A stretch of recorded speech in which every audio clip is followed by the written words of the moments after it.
But the fact that Dwayne is in the main event of WrestleMania next year and I'm not makes me sick. Ces paroles de CM Punk datent de 2011, bande de fans de catch. Pour les non-anglophones d'entre vous, il disait à l'époque, en 2011, « Et le fait que Dwayne Johnson soit dans le main event de WrestleMania et moi non me rend malade. »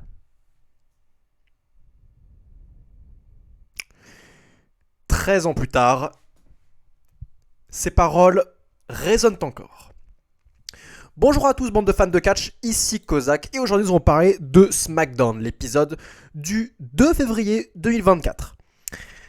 Un show qui, pour résumer, ne contenait aucun match de catch intéressant, aucun match de catch était véritablement intéressant, hormis peut-être le premier, à la limite, Kevin Owens contre Austin Theory.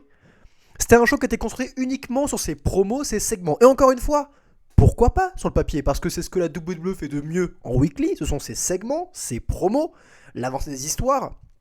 Et pour un show qui se passe post-Royal Rumble où les vainqueurs vont désigner qui vont affronter, c'est normal que ce show soit plus intéressant en segments. Encore faut-il que les segments fassent sens. Si vous venez pour la première fois sur ce podcast, ce que je fais en général, c'est que je parle par le segment qui a fait le plus parler de lui en opener, et par la suite on parlera du reste du show. Donc, la miniature est présente, le titre est présent, évidemment ce dont on va parler dans ce début d'émission, c'est évidemment le segment final, l'annonce de Cody Rhodes sur qui il affrontera à WrestleMania. En effet, c'était teasé dans cet épisode de SmackDown, on aurait eu Cody et Roman, ils allaient se faire de nouveau face à face. La semaine dernière, lundi dernier, excusez-moi, Seth Rollins avait donné plein d'arguments à Cody Rhodes, beaucoup d'arguments en mode voilà pourquoi il faut pas que tu affrontes Roman, parce que si, parce que ça, parce que machin. C'était intéressant d'un point de vue personnage ce que faisait Seth Rollins. On s'en rappelle, si on rentre dans le kayfabe, son personnage fait sens. Le fait qu'il dise ça fait totalement sens. Maintenant, je ne pensais pas que ces paroles étaient à prendre pour un teasing sur ce qu'on allait avoir véritablement à WrestleMania. Puisque pour le personnage de Cody, ce qui fait sens, c'est d'aller affronter Roman Reigns. L'an dernier, il est passé à rien du tout de le battre. C'était l'adversaire qui a mis le plus de bâtons dans les roues de Roman Reigns. S'il n'y avait pas eu Solo Sikoa, la Bloodline, etc., Cody aurait gagné, et bien plus que n'importe quel autre auparavant. Il s'est fait ôter la victoire pour créer la surprise. Ça a créé la surprise. Tout le monde s'attendait à ce que Cody l'emporte et Cody ne l'a pas emporté. Ça nous a donné une nouvelle année avec un règne de Roman Reigns qui a continué, avec de nouvelles affiches qui étaient pas intéressantes puisque Roman n'avait plus personne à affronter. Mais tout cela mène du coup à la revanche. Cody, depuis Austin Theory, depuis Steve Austin, gagne pour la seconde année d'affilée le Royal Rumble. C'est un des 4 seuls catcheurs de l'histoire de la fédération à avoir accompli un tel acte. C'est pour montrer l'importance d'un tel babyface. Cody est la nouvelle grosse superstar de la fédération. C'est le nouveau gros John Cena, le gros classique babyface, celui sur lequel on va compter.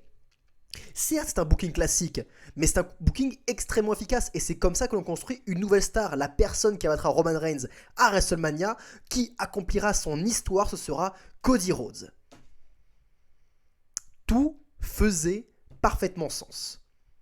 Il a même affronté dans la finale du Royal Rumble CM Punk, la personne qui, comme lui, a vu ses rêves s'enlever, se faire ôter devant ses yeux par le Rock à l'époque, on s'en rappelle, et qui s'est battu toute sa vie et qui là allait devoir montrer à Cody qui, comme le Rock à l'époque, CM Punk allait ôter le main event à Cody Rhodes et CM Punk a échoué, montrant que Cody a pu surmonter, Punk a pu être au-dessus de lui, a pu s'affirmer comme l'ultime babyface, c'est la personne qui battra Roman Reigns. C'était très fort comme storytelling, extrêmement puissant, classique mais extrêmement fort. Tout faisait sens jusqu'à cette promo. Cody va confronter Roman et va commencer de manière très logique en lui disant « Seth a eu de très bons arguments, là où je ne suis pas d'accord avec lui, c'est sur le fait qu'il ait traité ce titre que tu portes comme le titre d'Hollywood. Mais non, ce titre que tu portes, c'est le titre que Bruno Sammartino a porté et celui dont mon père s'est battu toute sa vie pour avoir. C'est ce titre que je veux choper, c'est ce titre que j'aurai dans ma carrière. » Et jusque-là, j'étais en mode, ok, très bien, c'est très très bien. Il valorise les segments et les paroles de Seth Rollins, il les prend en compte, mais son objectif est le championnat de la fédération. C'est tout à fait logique. Et avant ça, excusez-moi, qu'avant qu'on rentre dans les détails, il faut aussi que je mentionne quand même ce qu'a dit Roman Reigns juste avant. Roman Reigns a eu des paroles, il était tout seul sur le ring, il a eu un petit monologue. Et il a dit des choses extrêmement vraies. Il arrêtait pas de dire à Seth Rollins, mais Seth, Seth il dit des trucs, il dit que c'est son titre le plus important, il dit que c'est lui The Guy, mais non, c'est moi le titre le plus important, c'est sur moi dont tous les yeux sont rivés à chaque fois, c'est moi qui ai le titre principal, et lui il est juste un titre secondaire. Et Roman Reigns a complètement raison là-dessus. Et c'est un heel, du coup il a le droit d'enfoncer le titre de Seth Rollins en tant que heel, ça fonctionne. Bref, encore une fois, tout fait sens dans le kayfabe, mais il fallait que je souligne ça. Et du coup, il valorise les propos que, même après tout ce que dit Seth Rollins, le titre principal, c'est le sien, c'est celui de Roman. Cody, qui doit affronter Roman, ça fait sens d'un point de vue personnel, mais aussi d'un point de vue objectif dans le business, puisque c'est en prenant ce titre qu'on devient la tête d'affiche du show. Et c'est ce dont Cody a toujours rêvé. Dans le Media Scrum, il disait « I'm the guy », je suis le gars, je suis celui qui sera le visage de la compagnie. Ça fait 3 ans que je me casse le cul à être le visage de la compagnie, que je mets ma vie en jeu, que je fais le meilleur contenu, les meilleurs promos, les meilleurs matchs à chaque putain de show. C'est pas pour rien. C'est pour m'établir comme le visage, le nouveau John Cena, le nouveau Hulk Hogan, le nouveau classique Babyface, le nouveau Stone Cold, les visages de la compagnie. Et on arrive du coup à ce que je disais. Cody dit: je vais avoir ce titre, j'aurai ce titre que tu portes, mais pas à WrestleMania. Pardon ? Parce que j'ai appelé des gens, j'ai appelé des légendes, et il y a quelqu'un que tu connais très bien qui veut te faire face. Et là, la musique du rock. Le rock arrive, musique d'entrée, la foule pop, évidemment c'est le rock. Évidemment c'est le rock, la foule pop, c'est monstrueux, tout le monde est excité. Moi je suis à la fois un petit peu excité et en même temps dans l'incompréhension totale. Je me dis, où est-ce qu'on va là ? Qu'est-ce qui se passe ? Où est-ce qu'on va vraiment ? C'est pas vrai ce qui se passe, on est d'accord que c'est c'est une blague, n'est-ce pas ? Le rock fait un câlin à Cody Rhodes, lui dit des choses dans l'oreille, on ne sait pas ce qu'il lui dit. Cody fait une tête, mais une tête où je sens toute la tristesse au fond de son âme. Ça se voit, ça se crame à des kilomètres, et Cody quitte le ring. Et quand Cody quitte le ring, croyez-moi, je connais Cody Rhodes à force de l'avoir vu à l'AEW, à la WWE, il était en colère.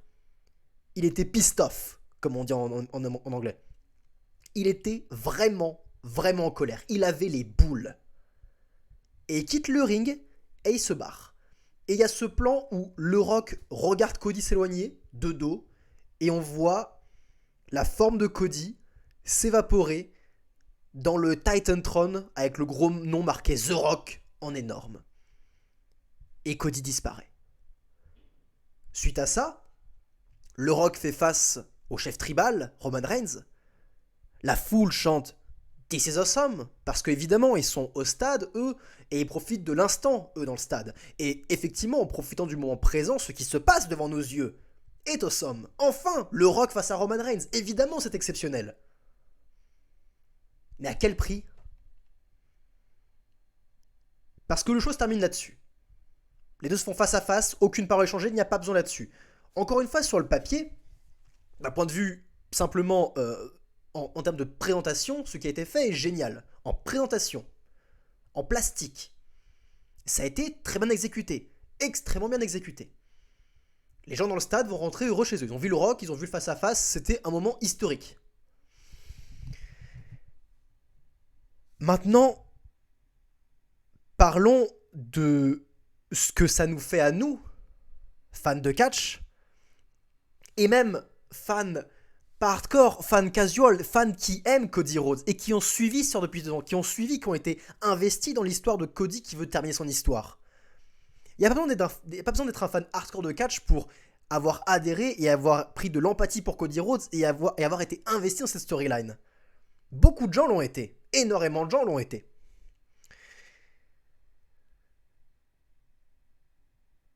C'est l'un des moves. C'est un move qui me rappelle le booking de Vince. C'est un move qui ne sort de nulle part, qui fait un marche arrière total et un contresens total sur tout ce qui a été raconté depuis 2 ans. Ça, c'est un move qui fait l'exact inverse de ce qu'il faudrait faire.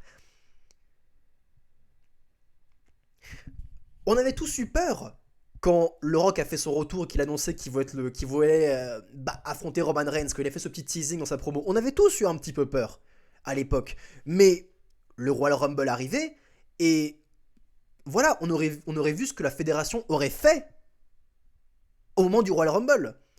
Peut-être que le Rock serait apparu dans le Royal Rumble. Et vous savez quoi? Si le Rock aurait été dans le Royal Rumble en numéro 30 et qu'il aurait pris la place de Cody Rhodes, certes, on aurait tous râlé, mais au moins, ça aurait été logique dans le kayfabe. Le Rock emporte le Royal Rumble, il va affronter Roman Reigns, ok, il a son match, tout fait sens. Mais Cody a remporté le bordel. C'est Cody Rhodes qui a remporté le bordel. Il a tous les... C'est lui qui a le pouvoir à l'heure actuelle. Il a tous les pouvoirs du monde pour affronter celui qui veut à WrestleMania. Et que son personnage dise droit dans les yeux de Roman Reigns, celui qui l'a humilié l'an dernier, celui qui détient ce qu'il veut absolument, qu'il a battu sur la plus gros, sur le ring la reine la plus grande de tous les temps, qui lui dise droit dans les yeux, j'aurai ce titre, mais pas à WrestleMania.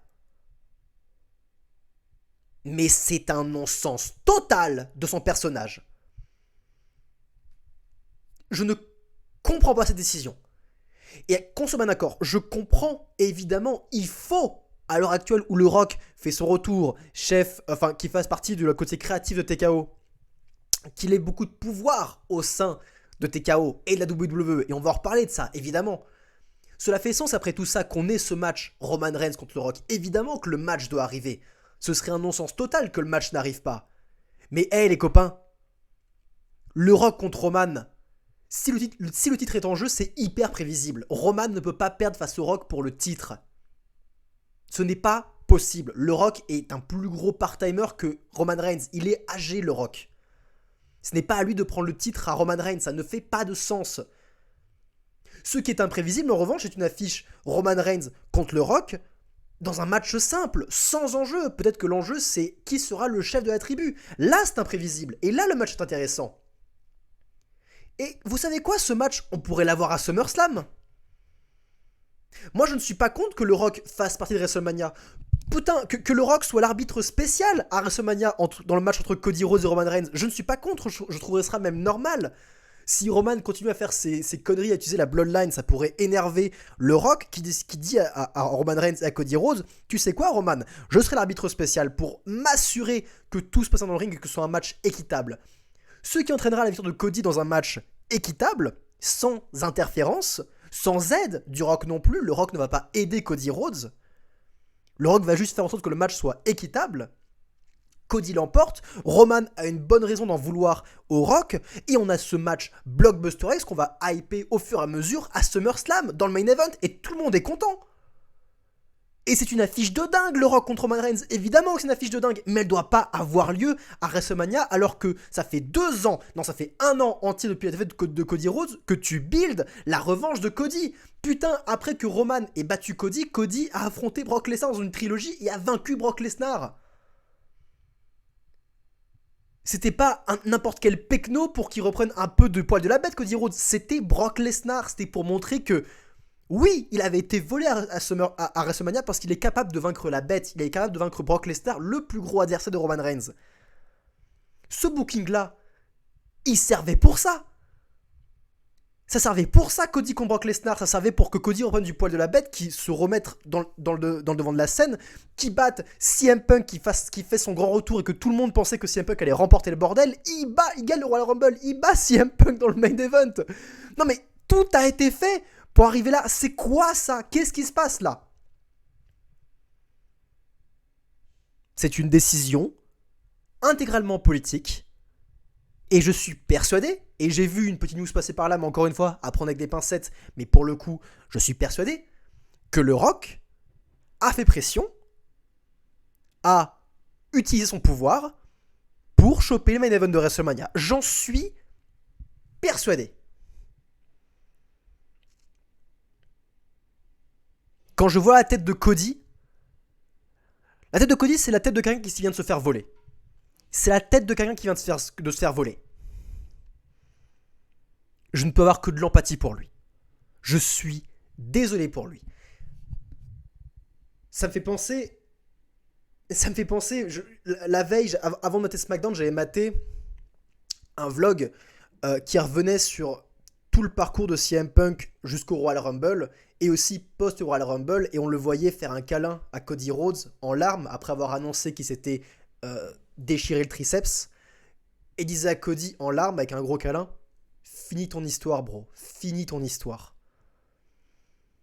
Bah putain, j'en connais un autre qui doit avoir sacrément les boules. Parce que Punk, contrairement au Rock, c'est quelqu'un qui pense aux autres et qui fait élever les autres. Et voir que le Rock est en train de prendre la place de Cody comme il l'a fait pour lui dans le passé, Cody doit être au fond du trou et Punk doit être dans une colère noire, et il est blessé, il ne peut rien y faire, il ne peut pas faire pression non plus. Le Rock a tous les pouvoirs, il est dans le conseil créatif de TKO, il est au-dessus du game. S'il veut son match, il l'aura son match. Alors maintenant, ce qu'il faut faire, bande de fans de catch, c'est refaire une Daniel Bryan. Il faut que tout le monde se soulève contre cette décision, parce qu'il est encore temps, rien n'est marqué dans le marbre. Peut-être que c'est un move extrêmement bien réfléchi de la WWE qui cherche à faire parler d'elle et qui cherche à faire soulever les fans, c'est possible, pour montrer qu'ils écoutent après, j'en sais rien, je sais pas quel est leur plan machiavélique, parce que pour moi tout cela fait un non-sens total. Mais il faut que les fans de catch maintenant se soulèvent, tous, contre ces décisions. Il faut huer le putain de Rock. Il faut crier bullshit, il faut crier Cody, il faut crier CM Punk. Il faut crier n'importe quel chant qui montre qu'on est contre ces décisions créatives, et ne surtout pas chanter This is awesome à chaque fois que Roman et le Rock se feront face. Et encore une fois, je comprends les gens qui ont chanté This is awesome dans l'arène. Ils étaient là, ils vivaient le moment, c'est tout à fait normal. Et ce segment, malheureusement, sera marqué dans l'histoire, sera figé dans le temps avec ce chant This is awesome, avec cette confrontation. Maintenant, pour l'avenir, il faut montrer notre mécontentement évident, global, face à Triple H, pour que eux à leur tour fassent pression sur le Rock, pour lui dire: t'es gentil mon coco, tu auras ton match le Rock, mais tu ne vas pas nous priver du travail que l'on fait depuis 2 ans maintenant sur Cody Rhodes. Tu ne vas pas lui enlever ce moment parce que le mec a fait ses preuves plus que personne dans ce putain de business. Tu ne lui retireras pas son moment. C'est une honte. C'est une honte. Moi qui contre-chie sans cesse sur les Young Bucks qui veulent prendre la place des derniers adversaires de Sting, je leur chie dessus. Ça, c'est 3 fois pire. 5 fois pire, 10 fois pire. Et je crois que c'est la première fois sur cette chaîne que vous m'entendez dire que la WWE vient de faire un truc 10 fois pire que la EW. C'est 10 fois pire.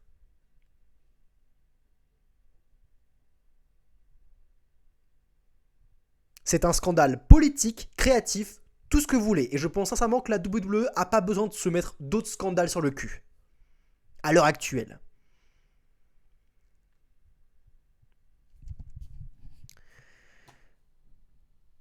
Donc, à vous de jouer, à nous de jouer. Soulevons-nous contre cette décision. Dislikons, commentons. Parlons en mal de tout cela. Faisons tourner tout cela partout. Parce qu'il faut que ça bouge.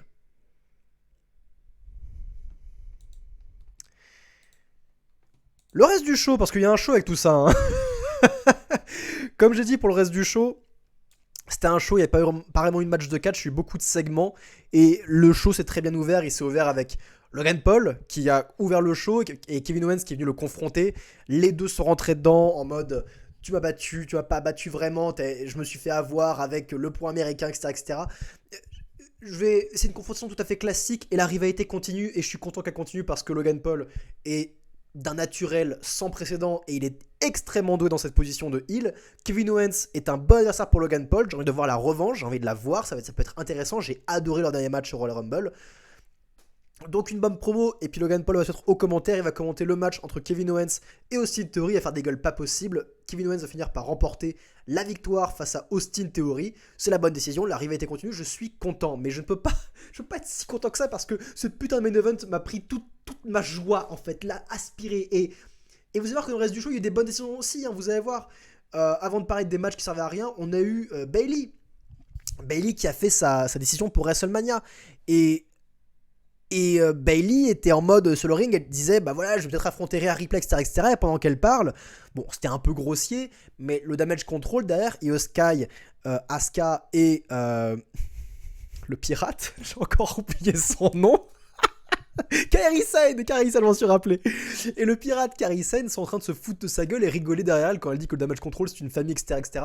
Bon, c'est un peu grossier, c'est absolument pas subtil. Mais Bayley va faire un superbe travail, elle. Et va commencer à dire qu'est-ce qui vous fait rire comme ça, qu'est-ce qui vous fait marrer. Et elle va leur dire cette phrase en japonais. Et là, ça va scotcher le damage control et va leur dire oui, j'ai parlé japonais. À force de vous entendre dire des choses dans mon dos, j'ai fini par rattraper mon japonais.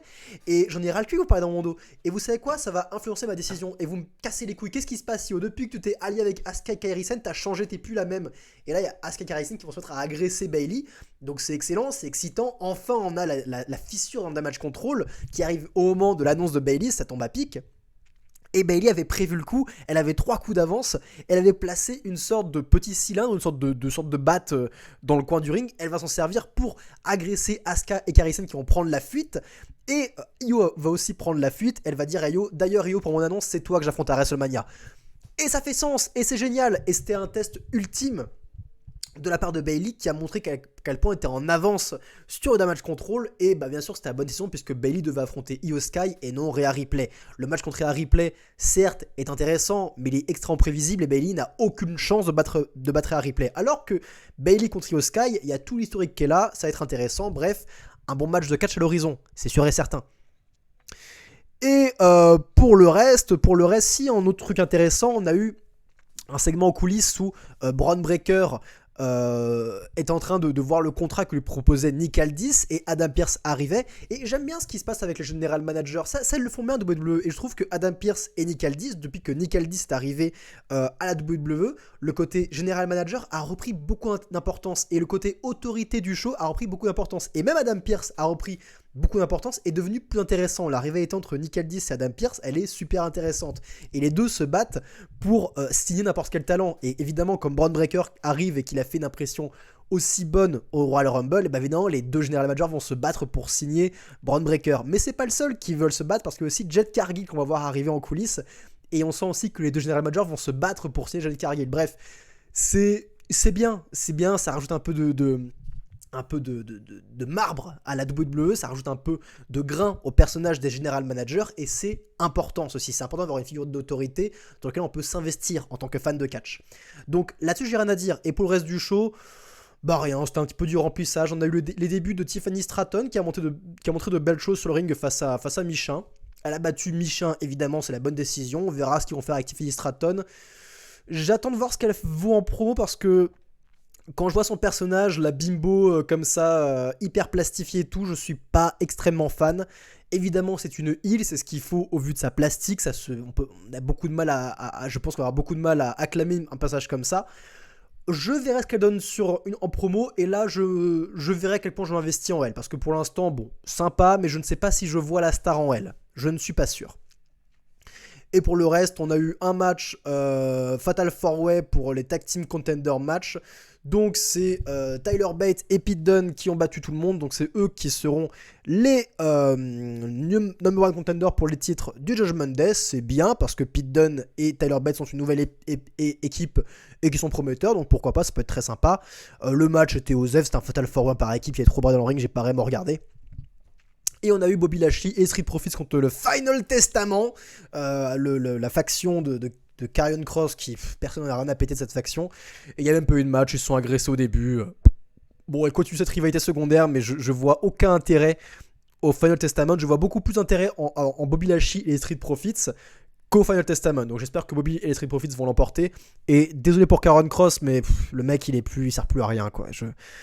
J'ai pas envie qu'il en parle parce que j'ai pas envie qu'on porte plus intérêt à lui tant que son gimmick n'a pas changé, tant qu'il s'est pas rasé les cheveux Enfin, je me réinvestirai en lui quand il sera de nouveau devenu cette brute épaisse et menaçante qu'il était à NXT. Donc il faut qu'il redevienne chauve. Il faut qu'il redevienne chauve. Voilà, c'est dit.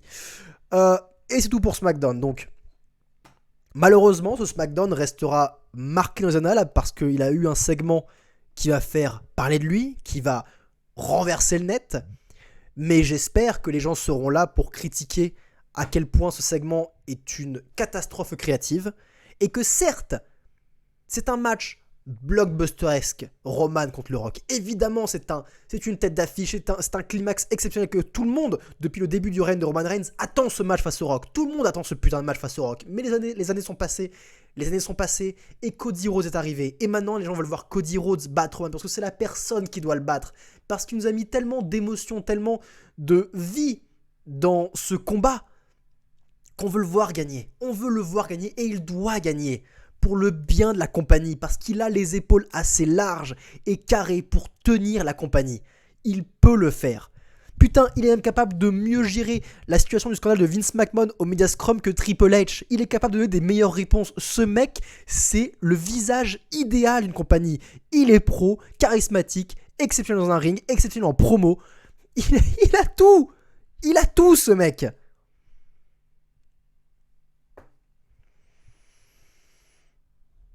Dites-moi ce que vous en pensez dans les commentaires.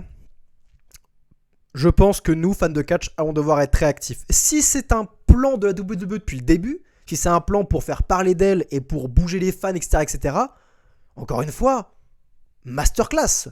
Masterclass. Rien à dire. Si c'était prévu, c'est juste pour nous faire peur, c'est une masterclass parce que ça fonctionne. S'ils veulent nous faire réagir, ça fonctionne.